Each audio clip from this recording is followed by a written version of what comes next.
Do you feel that conglomerates are really a danger to American business?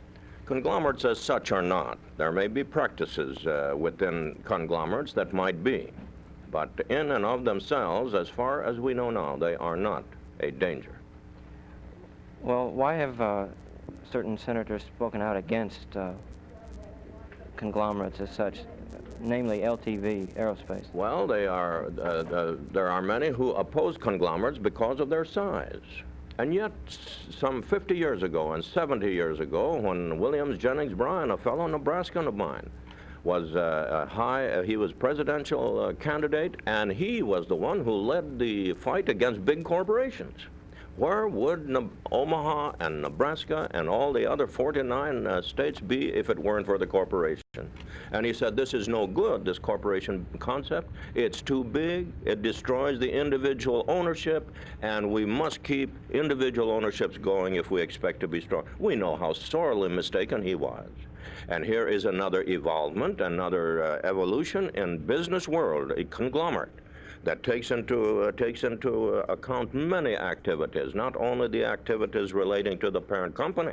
And who is to say that it won't work and that it should not, and that it will be harmful until we have tried it, taken out the abuses, and let it work? We don't want to shut out progress. We don't want to shut out means of improving our capability of doing business and remaining a strong nation.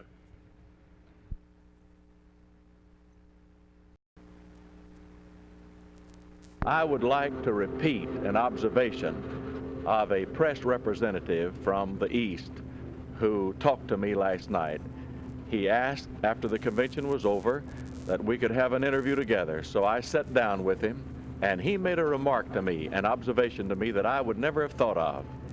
He said, this marks the conclusion of the leadership of Foreman. Well, I said, I don't see how this had anything to do with it at all. Well, he said, I want to show you something. He said, that man and his black militant group will approach a liberal church, take it over. They will approach a liberal denomination.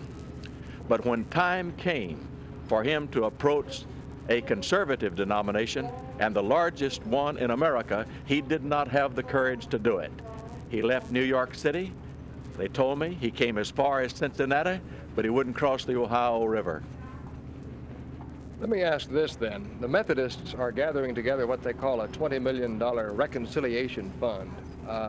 And there are others in this sort of an activity. Are the Baptists concerned about this problem? Our people are about the problem. Where there is need, where there is hunger, where there is sickness, to minister to human need is a part of any dedicated church group, including ours. But to pay reparations at the point of a gun with a pistol at your head is nothing short of blackmail. And I would never, for my own part, nor the denomination over which I preside, and we voted specifically, we do not endorse any approach like that. The principles like that are the objectives that they're trying to achieve in the way they're doing it.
satisfied with the sweet smelling pie and the countryside's pretty.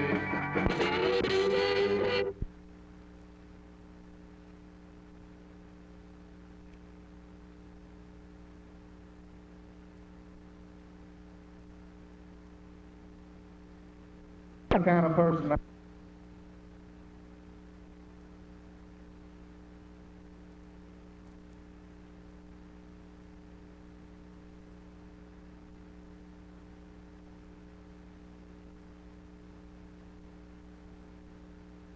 You're going to discover that loneliness is your intimate friend.